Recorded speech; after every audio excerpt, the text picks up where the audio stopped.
Navarra is everything and much more.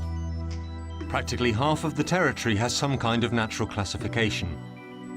Navarra has 3 natural parks, as well as a number of special enclaves, reserves and nature zones.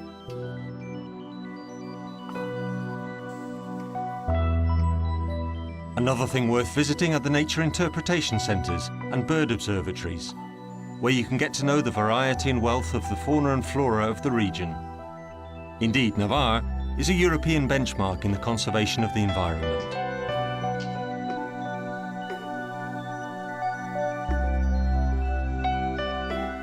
Navarra is one of the richest areas in the Iberian Peninsula in terms of wild bird life.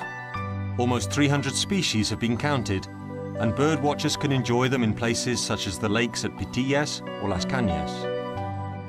The gorges of Arbayun and Lumbier are also home to several rare species. Enjoying sports in Navarra means walking, trekking, cycling, mountaineering, cross-country skiing, paragliding or caving.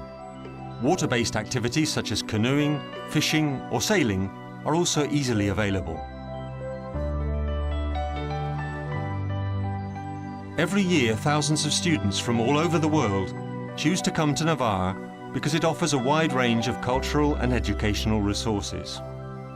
The Universidad Pública de Navarra, the private Universidad de Navarra, and other prestigious centres run summer courses, postgraduate programmes, and widely recognised research activities.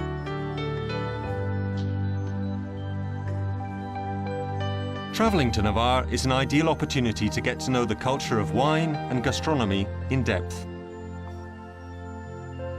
The Old Kingdom has 2 top-line designations of origin for its wines, Navarra and Rioja.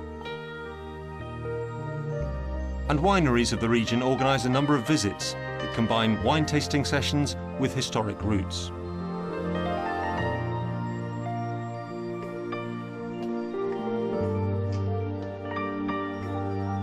Navarra was the birthplace of St. Francis Xavier, and the castle at Javier, where he spent his early years, opens its doors to visitors from all over the world. It also has a permanent museum with important pieces on display that recall his life and work.